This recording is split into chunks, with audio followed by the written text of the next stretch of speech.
We're on a mission from God. Wendy? Stay away! So I got that going for me. Darling? Looks like I picked the wrong week to quit sniffing glue. Light of my life. We enjoy your films. I am a human being. I thought they smelled bad on the outside.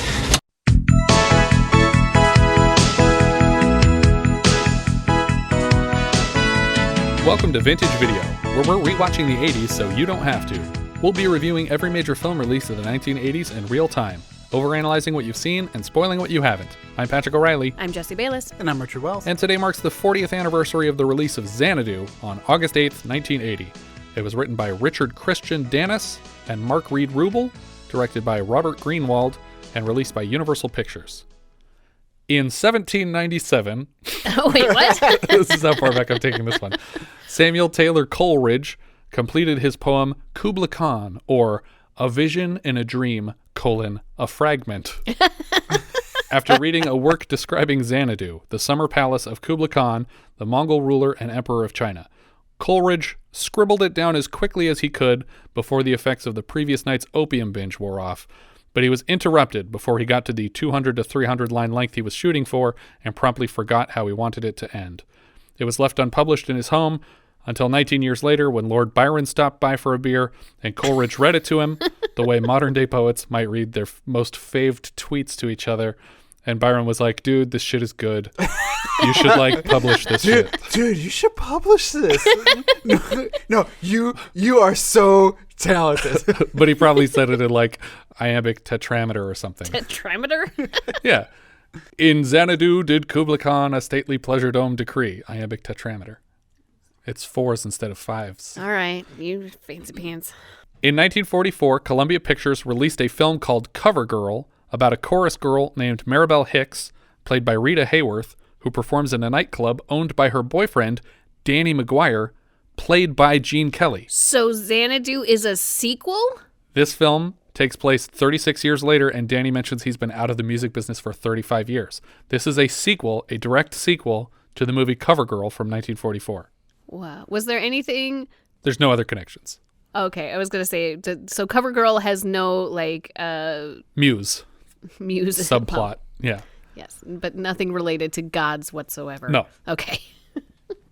In addition to being a belated sequel to Covergirl, Xanadu is also a remake of 1947's Down to Earth, confusingly enough also starring Rita Hayworth, as the muse Terpsichore, or Terpsichore, I don't know how to pronounce this, who descends to Earth to inspire a theater production. Down to Earth is actually a sequel to 1941's Here Comes Mr. Jordan, which has been remade several times under the title Heaven Can Wait, and once starring Chris Rock as Down to Earth, though Chris Rock's Down to Earth is a remake of Here Comes Mr. Jordan and not its sequel, Down to Earth. Oh my God, I'm so confused. So Xanadu is actually the third in a series? If Down to Earth was a sequel? No, Xanadu is a remake of a sequel. It's a remake of... Okay. So as a result, it's a sequel to Covergirl and also a remake of Down to Earth, a sequel to Heaven Can Wait. But that which came is out a remake before of... Covergirl, so... Yes, okay, it did. I'm so confused. The film was originally conceived as a low-budget roller disco movie, a la Roller Boogie, but with the addition of Olivia Newton-John and Gene Kelly to the cast, they started to take it more seriously. Andy Gibb was attached at one point to play Sonny, which might have been better. I would have liked that. Yeah. John Travolta also turned an offer down. Would have reunited him, obviously. David Naughton was unavailable to play Sonny on account of appearing in Midnight Madness earlier this year. Steve Guttenberg, Griffin Dunne, and Michael Bain also auditioned. Can you imagine if Steve Guttenberg was in this and Can't Stop the Music? Yes, I can. There's no way he would have done both, but that would have been ridiculous. I would not have liked that. Olivia Newton-John turned down Can't Stop the Music and Blues Brothers to appear in this film. What would she have done in Blues Brothers? Yeah, because she was going to be the Carrie Fisher part, which is a much smaller role. Yeah, okay. No, that was a good choice on her part. I agree. This is iconic. Yeah. Olivia had recommended Mel Gibson and Peter Frampton for the Sonny role, but Gibson was a pass, and Frampton was not approved by Universal after the commercial failure of Sgt. Pepper's Lonely Hearts Club Band. What? That was a failure? That movie's great. Well, it did very poorly, and they were not interested in continuing that financial endeavor. The actual Xanadu set cost 1 hectare to build. Originally, it was made clear that Sonny actually painted the mural of the 9 Muses, and in the film he mentions painting a van and a mural. This brief mention is all that survives of that plot point. So he actually painted her in the first place. Well, we do see the van. Yeah, but it works so much better if you make it clear that he painted that. Right, because that would be the first moment in which the muse had inspired him. Right. Yeah. But they sort of ditched that in the edit. The Pan Pacific Auditorium is playing the part of the Xanadu Club and was destroyed in a fire in 1989. I was wondering what happened to that place. Yeah. Where was it? It was in Hollywood. Okay. Yeah, there's a big park that's dedicated to it currently there. Yeah. Huh. But the opening of California Adventure is also an homage to it. Yeah. It's also in a bunch of music videos of the time, obviously, because it's gone now. You just have the ghost in a music video. The film was nominated for 6 Razzies at the inaugural ceremony, including picture, director, actor, actress, screenplay, and song. Not warranted. No, Yeah. especially not for song. Yeah. Because the music is nonstop great the whole way through this movie. No, it's all great. Mostly. Only great. director Robert Greenwald won his Razzie. Apart from the title track Xanadu, none of ELO's songs were composed specifically for this film. They all existed previously. That's fine. I'm okay with that. Yeah. You can say the same thing about Can't Stop the Music. That's true. In fact, all their best songs are not in the movie for some reason. In 2007, the film was adapted satirically as a stage play and ran for 500 performances, nominated for Best Musical and Best Book at the Tonys that year. I don't really understand how it's satirically adapted. It was like making a joke of the 80s-ness of it. Okay. Just I exaggerating guess I haven't seen the stage play. Maybe it would make more sense if I've seen it. I think it would. This is my favorite bit of trivia from IMDb because it's completely out of context that it doesn't make any sense. It says, the first time this was referenced was on 1994's Friends. That's all it says. I like to think that literally no one mentioned this movie from the second it came out until 1994 on Friends. We open with a small plane circling the globe for a retro Universal logo. It's followed by a passenger plane, a slick jet, and finally a UFO. I guess, and finally, just beams of light circling the planet. I like this opening. Yeah, it was cute. I like when they do a modified opening. Yeah, and Universal does that a lot, I feel like. Danny McGuire plays a clarinet while the sun is inexplicably rising in the west off Venice Beach.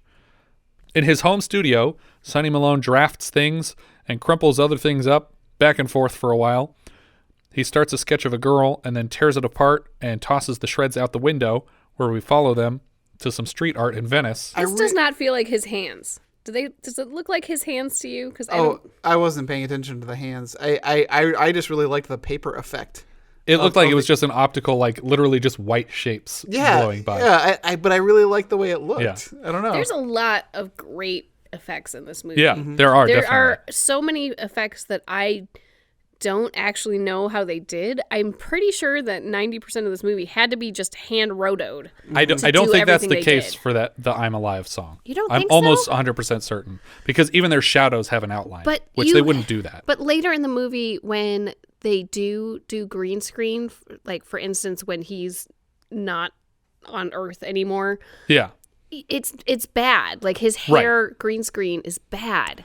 And so the fact that everything else is so clean makes me think everything was hand rotoed. Well, and just like the weird edits too, like with the oh my God, they're beautiful. Lines, like I love it. Like everything getting stacked up. I was like, how the heck did they do that? But it looks really cool. They must have spent most of this movie on the effects.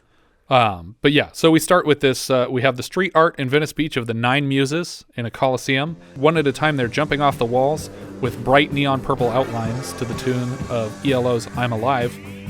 Last to step off the wall is Olivia Newton-John as Kira, and they dance together for a moment before speeding off in rays of light, igniting the Hollywood sign, crashing into each other, and exploding on the beach like God particles, which I guess they are, and running full speed down abandoned freeway overpasses to inspire various artists in the Venice Beach and greater Los Angeles areas. Kira roller skates into the back of Sonny Malone in Venice and surprises him with a kiss before disappearing in a blur.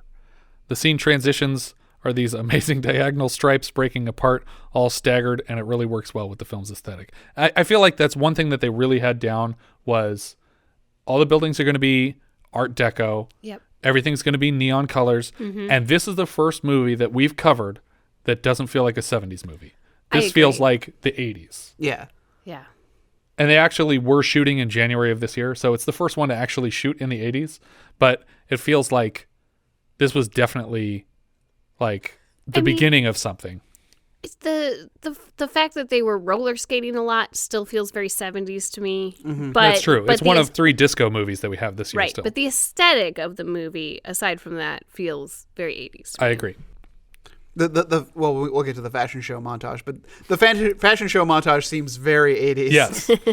Sonny shows up to the studio that he quit working at because it turns out he needs money. His coworkers are happy to see him back, but they wish that he had made his dream of being an artist stick. Sonny's boss, Simpson, calls down to him from upstairs and reminds him what his job is: to scale up, but otherwise exactly duplicate existing album covers for hanging in record stores, which I feel like could never have been a real job. Well, that's what I was thinking. I'm like, even in 1980, there had to be a better way to make large-scale hanging prints of an existing piece of art. There definitely was. Well, I agree that there probably was, but if you're looking for something that's like hand done, then maybe it does look like a piece of artwork. But then if you wanted it to be hand done, you'd want those minor changes so you realize that it's hand done and not just a photocopy. Or maybe this is like a super boutique place because, I mean, they do everything in the same building. Yeah. They record the albums. They write the music here. They have an inspiration room. Yeah. They paint. The guy who takes the pictures just walks around in the same building. I do like they have those opaque projectors set up. Yes. Because I had a teacher in middle school who had one of those. He used it for all his didn't use like the transparency overhead projectors. He did everything with opaque projector. And that thing got hot as fuck I'm sure. when you were sitting next to it. I don't think I noticed the projector. How? It was just a know an backlit, opaque. basically. It's mirrored. It's just a bright light onto the surface, and then that is somehow mirrored through a lens and then projected up. But it can do color, like anything you put down in front of it is just magnified and projected. Right. Yeah. And it even had a mouse. Like it had like some kind of cursor that he could manipulate. It had some kind of overlay where you had 2 knobs and it would move this cursor so he could like point to things. That's That part had awesome. to be a transparency. I want to though. see one of those. Yeah. That sounds Yeah, cool. but again, it was such a powerful and bright bulb. Classroom's just cooking. I mean, even the overhead projectors would get mighty hot. So I can't imagine having enough light to project a reflected like colors from whatever you've got on there. Sonny seems offended when Simpson calls him the fastest painter around, but it's job security, right? I mean, you like getting paid here. Oh, it's kind of it's a backhanded compliment. It's just like he's respecting his talent, But the wrong part of it. Yeah. Yeah. His first job, by coincidence, is to paint an album cover for a band called Nine Sisters, get it, with the exterior of the Pan Pacific Auditorium in Los Angeles and a girl standing in front of it outlined in neon purple. He recognizes her immediately as the girl he bumped into in Venice. She nearly ran over me, and then she kissed me. Sonny heads upstairs to ask a random studio exec who the girl on the cover might be, and the guy looks like Napoleon Dynamite traded his glasses for a thin mustache. The exec's argument boils down to, Listen, Sonny, I told you, I don't know who she is. Now, she never filed a W-2, and she never got a check. And if I never paid her, she just doesn't exist. Elsewhere in the same building, apparently, Sonny finds the actual photographer responsible for this cover photo, and he says that he wasn't even trying to take her picture. He just wanted an old building in the background, and she just jumped into the shot. I do like, though, and obviously this is a little spoiler alert for later in the film, that when you look back, she is the muse for his album cover, which is which is then the inspiration for, things to come later in the film. So I just like that we see multiple instances of her inspiring art in this movie. Yeah, that's true. But unless this photographer remembers doing a lot of post work, it's at least odd that she's glowing neon purple, which she actually was in real life. Like, wouldn't he remember, like, that's strange that she's glowing, but she was when I took the picture, so maybe it's not that strange. Wait, I'm sorry, what are you saying? In the photograph of the building, Yes. she has a purple outline all around her. that was there in real life when he took the picture. No. He would have done post work on it. But he just happened to put a purple outline around her, even though one exists around her in the real world? What do you mean one exists around her in the real world? When she jumps off the wall, she's outlined in purple. Yeah, but I'm just saying, like, she was the inspiration for him to do that. So she's like, this is beautiful. You know, it'd be really cool is if I put a glowing outline around her. And she's like, yeah. It doesn't seem like he did that much work to this album cover. He says, I don't know. The next time I saw her was on this contact sheet. I don't know what to tell you. But he'd be like, oh, and then I drew this shape around her that I sort of envisioned when I saw her. Yes, because it was the inspiration. That's what she But she's not emits. inspiring him. Yes, she is. She is. She's inspiring Sonny, not It's this a other chain guy. of inspiration to make this happen. It's Chain work. of inspiration. I also like that he's like telling him to keep it on the down low because it's illegal. It's Totally. Yeah. He's like, don't start spreading around that gonna I get don't know who sued this by person her. is. Yeah. Yeah, exactly. Sonny heads down to the beach to heckle a clarinetist on the rocks. This was so strange. I thought he knew the guy, but he clearly doesn't No, know he this doesn't. guy. He walks up and he says, Hope you don't mind a little noontime music, kid. A little lunchtime serenade? Oh, I don't mind. It's kind of nice. But I was just wondering where they laid out the body. I mean, you got something a little more upbeat? Sure. Sonny offers the man, Danny McGuire, a hand stepping down from the rocks and offers him some of the popcorn he just bought off the bike path in Venice. The two of them flirt for a minute and exchange backstories. Danny is a retired musician, and suddenly Sonny notices Kira, Olivia Newton-John's character, rolling by again, and he moves to pursue her. He borrows a motorized bike from some girls, promising to return it, and they don't seem to care. Hold on. Yeah, he doesn't borrow. I mean, he says, I'm going to return it. Right. But they're just like, yeah, that's cool. And I'm like, what? No, she Well, says yeah. you can return it in person. Yeah, because she's they want like- to see him again. Okay, Yeah, so yeah. they were flirting with each other, but still, it's like not just a regular bike. Like this. It's a motorized bike. It's a yeah. moped. Yeah. You don't let somebody just take your moped. I don't care how cute he is. Well, I have an idea why they might have done it. It's because they both still had bikes, and they probably just gave away a friend's bike or a complete stranger's. But Sonny chases Kira to the end of the Santa Monica Pier, and then he crashes into the railing and flies off of it into the water. Kira just blasts off into the sky, and Danny is impossibly there already to help Sonny up out of the water. How does nobody notice that? I don't know. By the way, you can't make a movie and name one character Danny McGuire and another one Sonny Malone.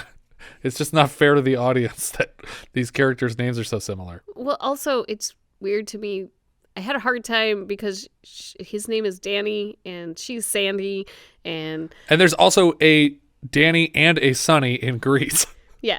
So no, that's what I'm saying. Yeah. Is her name is Sandy in Greece. Right. That's what I'm saying. And so when she calls him Danny, I'm just having Greece flashbacks. Yeah, but there's a Sonny also in Greece, which Yeah. is just that much more confusing. Danny invites Sonny on their first official date for some coffee. Sonny tells Danny the plot of the movie so far. Sonny bumps into a friend outside this coffee shop, and the guy thanks him for the paint job on his van and offers Sonny a ride across town. Sonny holds onto the back of the van instead of riding inside for whatever reason.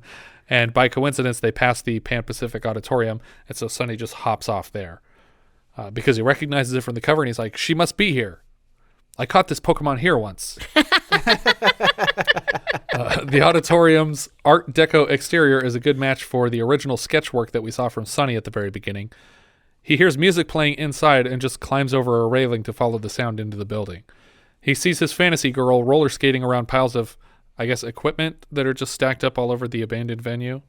But stacked up nicely so that she can skate around. Yeah, I got the impression she put them in these piles. Or she inspired someone to put them. That's what I do. I inspire. That's Steve Jobs was just an inspirer. He was a muse. I don't know. Hot chicks have been convincing guys to do random stuff like Yeah. that for They're all years. just muses.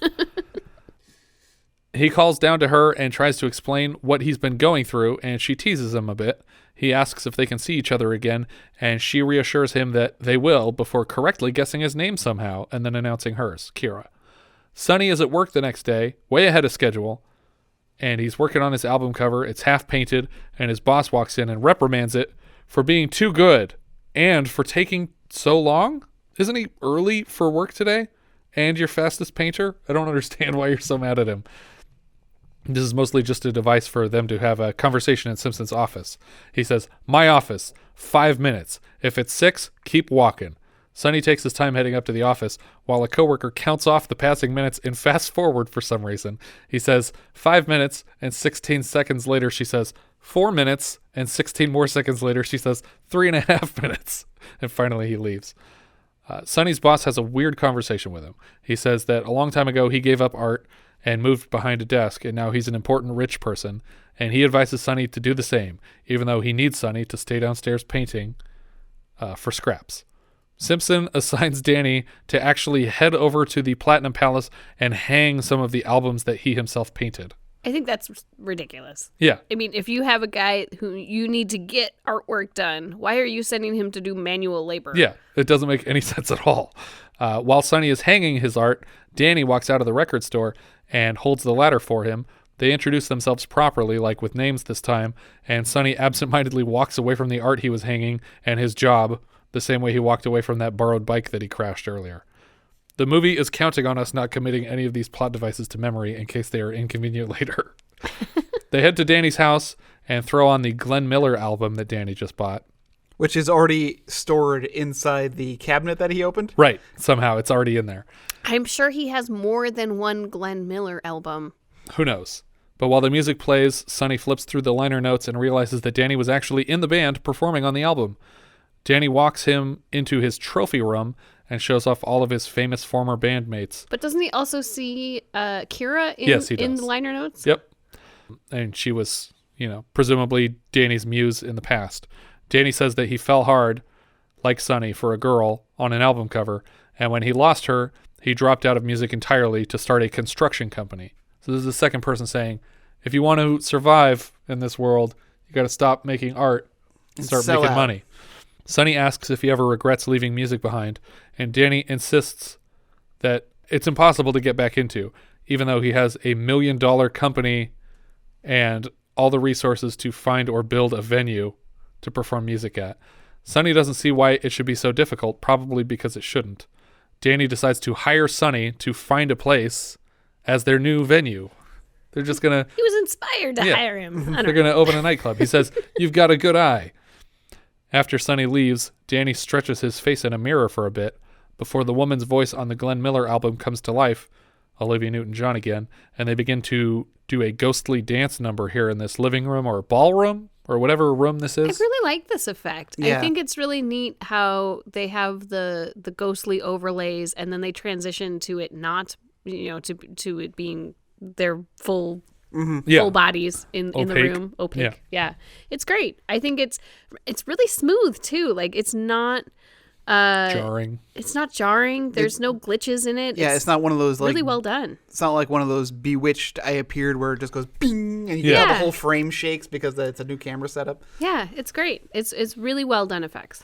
Apparently this whole sequence was added after the rest of the film was shot because Gene Kelly thought it needed at least some dancing from him, even though he initially agreed to do the film because it was all shooting within a half hour of his house and the script specifically didn't call for dancing from him. Back at the studio, after hours, Sonny continues to paint the cover when Kira surprises him.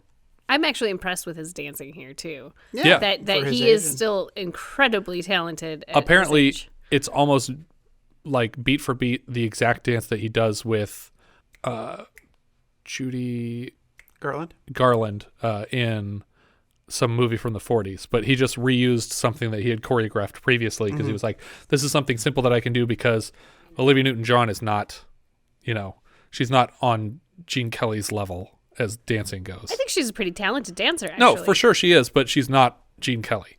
I guess, but I'm just saying that even at his age, he was able to do this dancing, without missing a beat. He was flawless. Yep.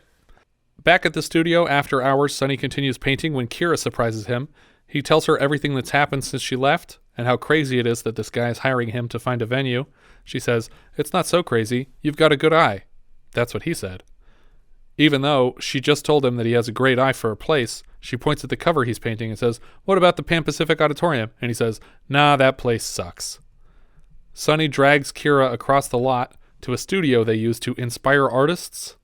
She tells him to flip all the switches on the control panel, so he does. Yeah, this is a great set of practical effects and just craziness in this whole dance number. They skate up to a fake rooftop with a skyline, and it becomes clear here that Olivia Newton-John is not actually a great roller skater, so he's just kind of dragging her around for a lot of this scene. And apparently she actually injured her coccyx pretty badly during the taping of this part. A small oasis slowly erects itself. Like stuff is like slowly drifting down from the ceiling. Yeah. I loved where they were sitting on a bench and a train is coming. Yeah. I was like, oh God, it's Mr. What is Toad's Wild happening? Ride. They move on to a rainy set and grab umbrellas to make a very slight reference to co-star Gene Kelly singing in the rain. I feel like the rain here was completely in front of them. Yeah, that they it's weren't not getting touching wet them at all. which is probably for the best. Yeah. I think they would have fallen on Roller their skates. asses and roller skates in the rain. Simpson catches them in the act, though, and kicks them out of the studio. They walk across the street to the auditorium. Yeah. Apparently, Xanadu is literally across the street from where this studio is. It's not Xanadu yet. Right, but it's going to be. Spoilers. Jeez. Forgot that there's no spoilers in the title. If he had such a good eye, she wouldn't have had to keep selling him on this building so hard. And the next day, he drives Danny up to the auditorium. Danny sees the building and seems to share Sonny's disgust for the place. He's turned off by the size of it and says, they used to have wrestling here, which they actually did in this building. But then he turns on a dime and suddenly he's completely in love with it and starts populating the empty auditorium with bandstands from his past. I mean, it's clearly a music venue. Even if it had wrestling at one point, it's definitely designed as a music venue. Yeah. Simultaneously, Sonny envisions a shitty rock band in front of a bay of colored lights. Predictably, well, it's just like one guy has like this super fancy thing, all these people in costumes and all this set construction and lighting and everything. And then on the other side, it's literally just a black stage with people standing on it holding instruments. And it's like, yeah, but they're wearing like neon colors and like leather and stuff. It's not, the 80s. It doesn't compare to what he has imagined on the other side of this room. But I like how they combine. Yes. Predictably, the two genres slowly blend into one, forming a remix. And Danny says, you've sold me on this dump, and I'm giving you half the club. The similarities between Xanadu and Can't Stop the Music are inescapable. Both are glorified concert films with a very loose story built around mostly existing music. A double feature of the two inspired the first Golden Raspberry Awards, and neither one was willing to commit to their gay characters. Danny and Sonny are clearly having a moment here in this empty auditorium, but they try to play it off as platonic. Sonny tells Danny he doesn't know the first thing about managing a nightclub, and Danny says, Well, it's easy. We share the responsibilities and, well, we argue a lot. It's like being married. Without the good part. and the two lock eyes for a moment and then just sort of laugh nervously. Danny is clearly a willing sugar daddy, and Sonny is pretending like this is just something strangers do for each other completely out of nowhere. Sonny runs out to the car to get a flashlight, and Danny calls out to him asking what they should call the place. Now it's Danny's turn to be inspired as Kira shows up and reads the opening lines of Samuel Taylor Coleridge's Kubla Khan poem. In Xanadu did Kubla Khan a stately pleasure dome decree. Which whenever I see on paper, I read in the News on the March guy's voice from the opening of Citizen Kane. Is it weird that I didn't know it was a poem outside of Citizen Kane? I don't know. Though that guy paraphrases it a bit. Legendary was the Xanadu, where Kubla Khan decreed his stately pleasure dome. Kira officially introduces herself to Danny and then cruelly pretends not to know him. Even though she's clearly the woman from his past. Sonny goes to work the next day and chews out his boss for giving him his job back multiple times and wanting him to do his work properly. Sonny then fires himself. Yep. I'm fired! Possibly in a brilliant loophole to still collect unemployment for not quitting. Suddenly, Sonny and Kira are drinking champagne at the empty Hollywood Bowl for like 2 seconds. And then Sonny is struggling to get any information out of her beside her name. She's being very evasive, which should be a red flag. And suddenly they kiss and turn into Don Bluth characters. Oh my goodness. As soon as the animation started, I was like, Don Bluth! Yeah. Yes. And they're even like Fern Gully sized, prancing across these branches in the rainforest. Thumbelina. Like it just looks like, yeah. It's just beautiful. It's an amazing sequence. There's definitely pieces of Thumbelina here, but I saw more Fern Gully in it. But the animation quality is beautiful. Like, the quality of this whole sequence makes the rest of the film look like shit by contrast. This whole film should have been animated. Like, it honestly looks it's Don Bluth, so it's full like Disney quality animation, and they're brilliantly designed characters. Everything's very fluid. It's a very high frame rate animation. It's not like skipping anywhere. And her dress sparkles like the princess's dress in Dragon's Lair. Yeah, like it's just got that weird sparkle effect. Yeah, like a photorealistic sparkle to it. The two characters are human at first, or I guess fairies or something, because they're very small, and then they jump through waterfalls and turn into fish. And birds. And the two fish chase each other to the surface, where they emerge as birds. Kira's bird is wearing leg warmers, and Sonny's has a vest on, respectively. They land on a rose and then turn back into humans. Unsure how much of what we just saw happened in this actual film, but as Sonny, I would assume that she drugged our champagne the next day. You know what I really like about all of this, though, this like animated sequences, is if it's so distinctly Don Bluth, but there are hints still of the Disney style in there. Yeah, for sure. So I feel like this really feels like a transition point to me in terms of his career. It's one of the first things he did after he left Disney. Yeah, or maybe even before. But that's what I'm not sure exactly when he left Disney, but I'm just saying like this feels like that, that this is part of that transition where he's like, he's still got a little bit of that Disney in him, but he's developing his own style, and you're really starting to see a Don Bluth look here. Yeah. And apparently this whole scene was added to the film later because they realized that they had another song they needed to use for the movie, and it was cheaper to just animate this whole sequence and shoot for like 2 hours at the Hollywood Bowl for this scene of dialogue that's unnecessary, and to plug this whole sequence into the movie. So that whole scene was an afterthought, basically. I don't know how it could possibly have been cheaper to animate that whole sequence than to just shoot it. I think they just didn't have the actors anymore. Okay. It couldn't possibly have been cheaper, but it could have been more convenient. Yeah.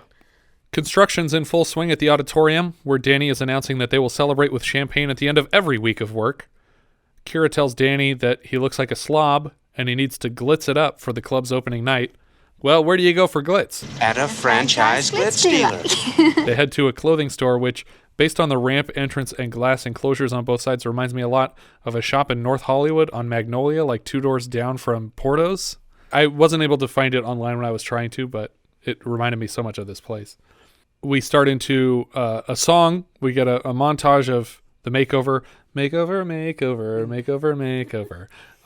And this is like one of the most 80s things. Like, like the weird like music video quality of the whole thing. And I love the song actually for this part, the all over the world. During the frantic makeover montage, Sonny and Kira sort of drift off, and Danny envisions them dancing outside the club, the finished Xanadu club together, and smiles because it's all he can do to keep from crying. In the club, they continue dancing while Danny reads exposition into the phone. Yeah, that's right. We're opening tomorrow night. Well, you can bring your TV cameras if you like, but we're not going to do any of that celebrity stuff. No, just people.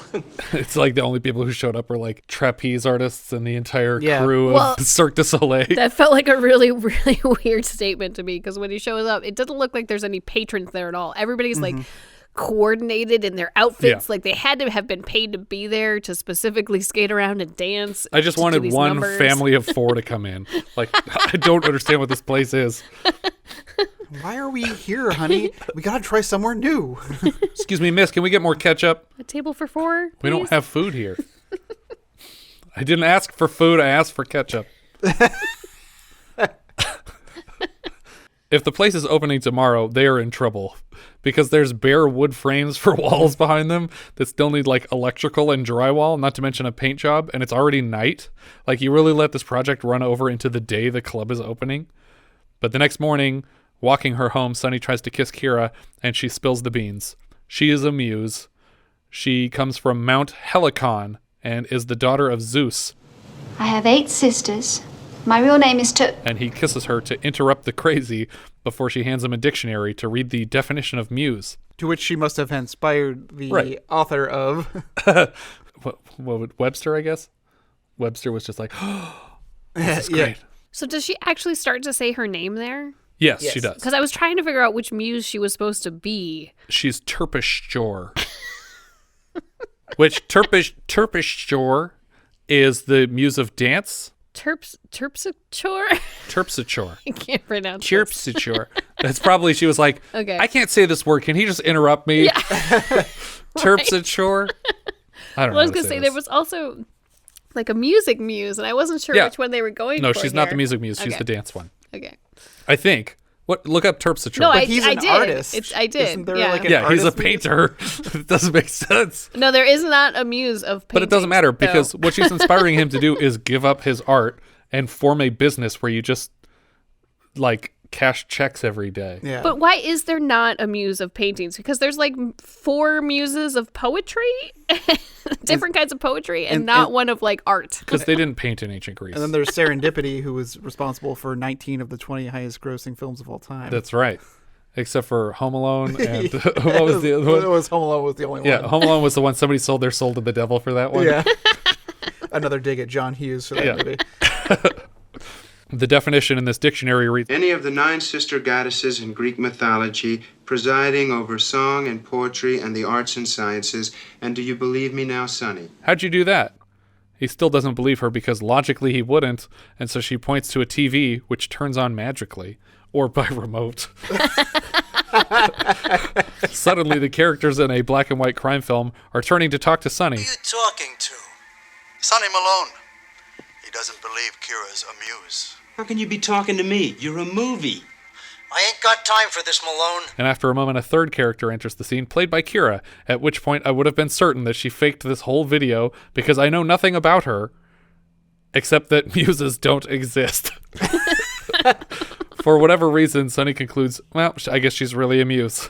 She confesses to Sonny that she will love him forever before Dad beams her up or whatever. Danny finds Sonny on the beach the next day in his new threads, which look exactly like everything he wore pre-makeover. Danny is learning that his business partner has already given up on the club before it even opened because his girlfriend is a wizard or something. Danny tells Sonny to find Kira and straighten things out because quitting is dumb. Dreams die. No. No, not by themselves. We kill them. Sonny skates off and finds the 9 Sisters art in Venice. He decides to wind up and roller skate full speed into a brick wall, and the rest of the movie takes place in Sonny's head in the hospital. In a coma. But instead he busts through this wall into a black void where Kira appears and tells him, oh, how'd you get in here? You gotta go back. You gotta get out of here. It's dangerous for you here. Sonny calls out to Zeus and says, hey, I'm taking your daughter. And Zeus says that she's too important in her purpose of inspiring others. Sonny points out that there are 8 other muses to inspire people with, and you could probably expand beyond the greater Los Angeles area too. That'd be good. But also, they repeatedly in this scene say that, like, Zeus says he had, and his wife say they have no concept of time. Yeah. Like, Right. They really don't know if it's short period or long period. So, like, what is the next 80 years if you just let him go down or let her go down with him? Which side is going faster though? Did she go home and has she been home for millennia and almost forgot about him when he burst through this wall? Or has it been a millisecond for her? But apparently time doesn't matter here, so just let her go down and live the rest of her life with him. Well, and they kind of make that point. Yeah, they kind of make the reference to that. Yeah. But he repeats to them that he and Kira love each other, and then Hera jumps into the chat and says, well, wait a second. And Zeus says, nah, go away. Kira sings a song after he disappears, and the song seems to appeal to them, and they decide to give Kira back for a minute on Earth. Well, maybe just one moment. Or forever. Because he's like, what difference does it make? Whoa, Danny is on skates at Xanadu and rocking them. This was another thing that he was not supposed to have to do, but he's very capable on skates, and so Gene Kelly's doing all of his own roller skating for this scene. Much better than Olivia Newton-John, even. People have to enter the club in an uncomfortable crouched position under rows of bowling pin jugglers, tossing them back and forth. Kira shows up during the final dance number to the title track Xanadu, which is actually probably the best song in the movie, although I really like I'm Alive and All Over the World. There's so many good ones. It's hard to pick. Xanadu's the best, though. There isn't a bad song in the bunch, though. Don Bluth and ELO are blameless in the list of this movie's faults. Though they do get a little spastic at the end with the music, starting with dropping songs inside of a minute. Like they just do one version of a song and then switch to a different version of a song. Yeah. They're like Yeah. completely Like a jumping country genres. western Yeah, I could have version. done without the country, and they just needed to finish out the song without switching genres. Though in the course of my research for this one, I listened to the Signal Watch podcast review of this movie, and co-host Jamie Steens compared this section to They Might Be Giants' Fingertips medley, and I agree wholeheartedly with that. Apparently, at the end of the song, all of the muses, including Kira, and also everyone else in the club, is converted into beams of energy, and they disappear, which is going to kill repeat business. Oh, wait, they all came back.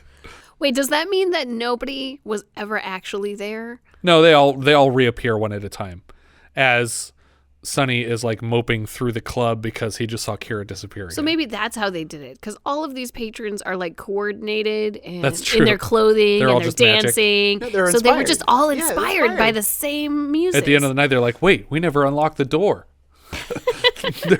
These people are all figments of our imagination. It's like that scene in Beetlejuice when they're all doing the calypso. But yes, Sonny is very upset, and he sits down at a booth with Danny, who calls over a waitress to get Sonny a drink, and the waitress is played by Olivia Newton-John, presumably as a relatively real person with like a social security number and everything, so she doesn't just get deported to nowhere eventually.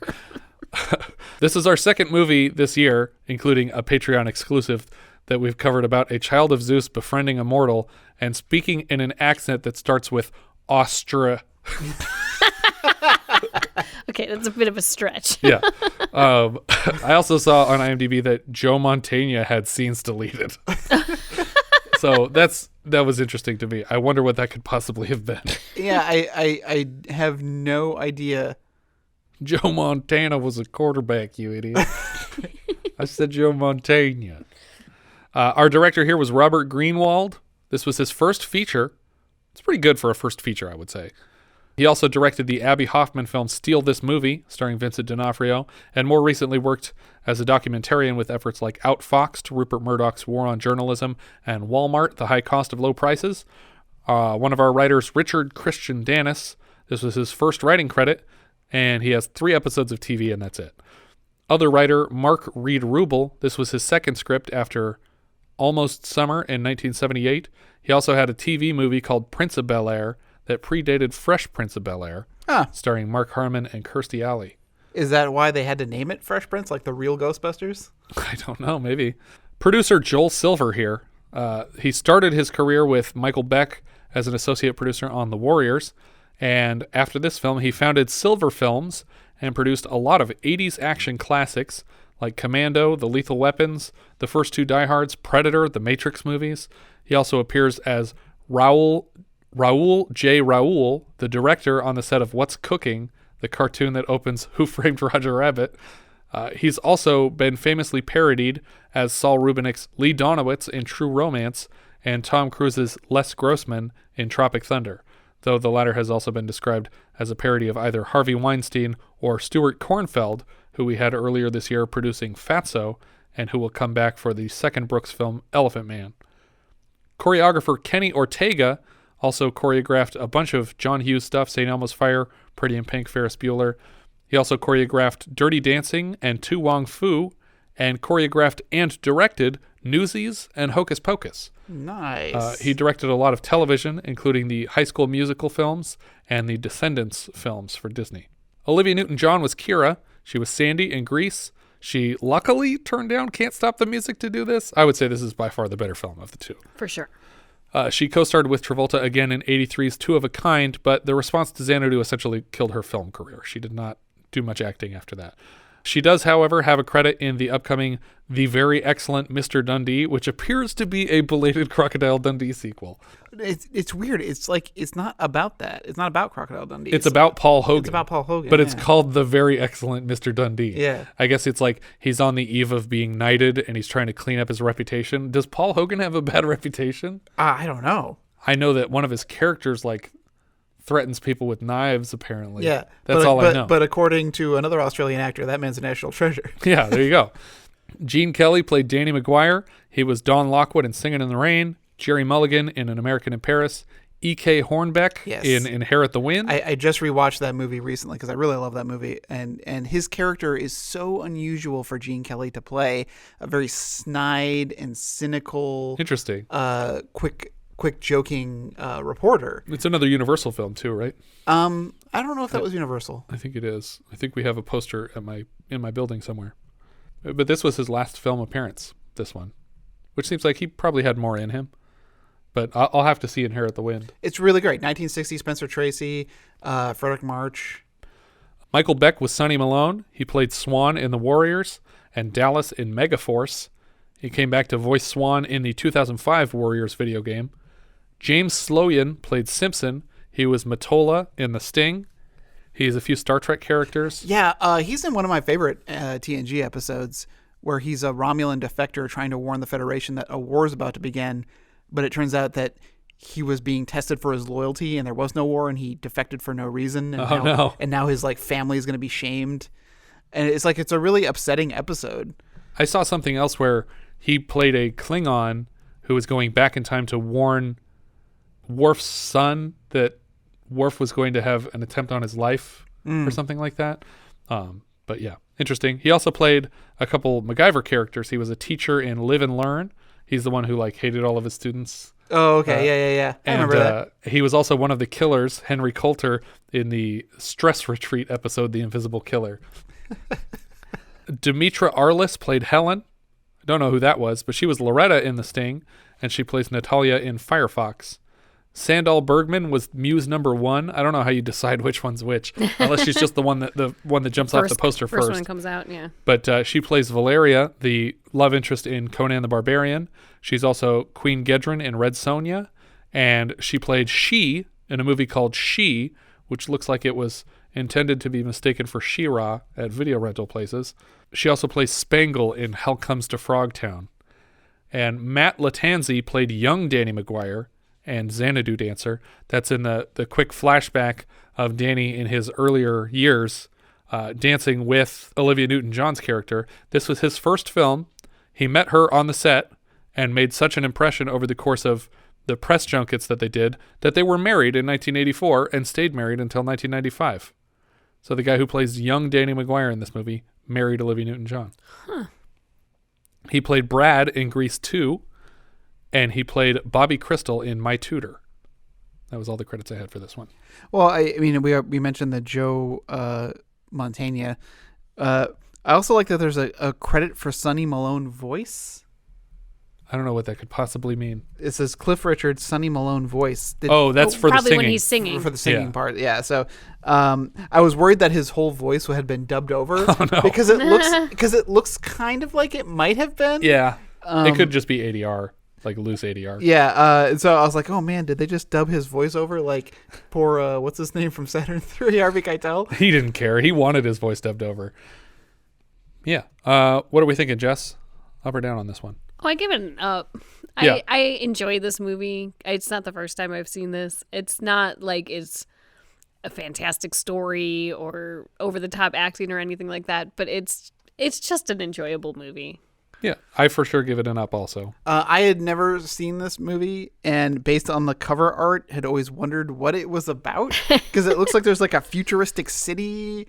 It looks like Metropolis or something. Yeah, and it's always like been like this infamous movie, like Xanadu, and it was like this like it was like a terrible movie. I thought it was a space movie. Yeah, I was like, okay, so I'm kind of curious about this movie, and I was like, I really liked this movie. Yeah. I had a good time watching it, and the Don Bluth sold me. I was like, this is great. So you didn't know that was coming at all? I had no idea, but as soon as it did, That's I was wonderful. Like, my mind just exploded. I was like, Don Bluth did animation for this? I wish I had been there when you saw that moment. That's wonderful. Yeah, I mean, I really don't have any complaints about this movie. I mean, it's just a silly little movie, but it's enjoyable the whole way through. It has the similar type of like just plot holes as something like Can't Stop the Music, but it's not as obnoxious.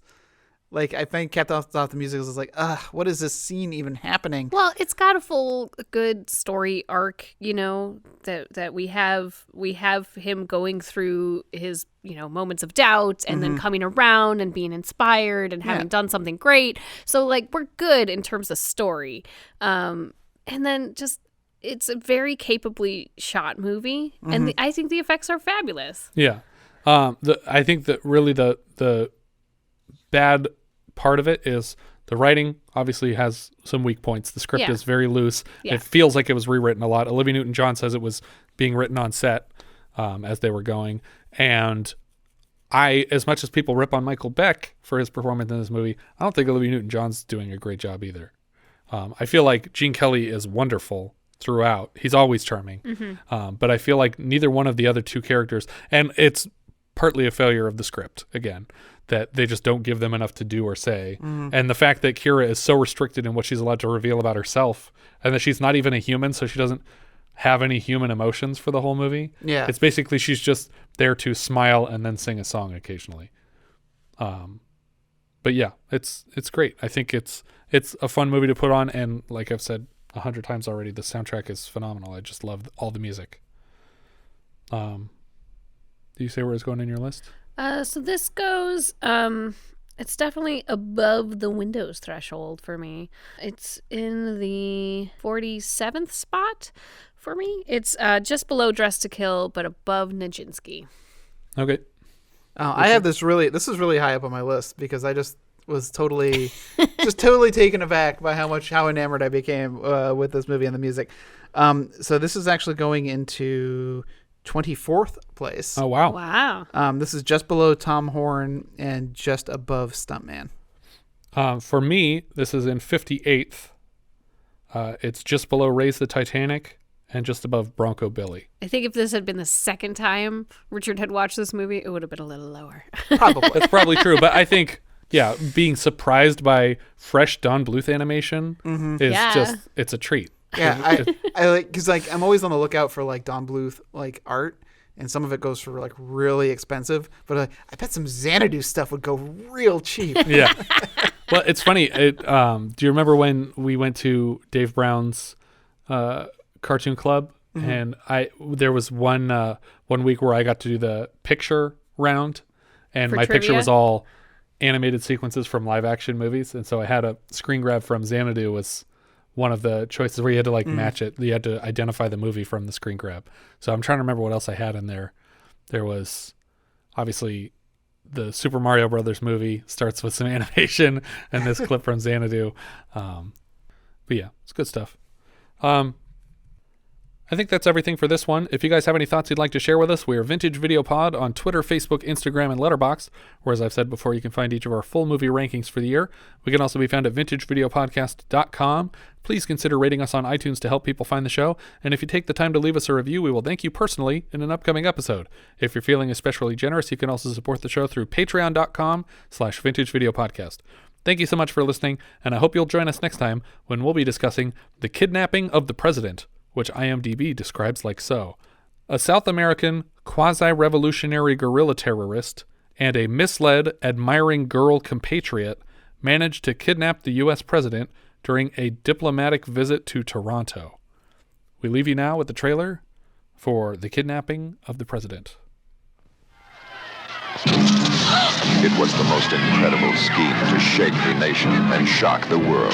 The Kidnapping of the President, starring William Shatner. If he gets away with this, he'll be a hero to his people. Hal Holbrook. Tell him they're not to pay one thin dime. Van Johnson. Somebody's kidnapped the president. Ava Gardner. The Kidnapping of the President. Rated R.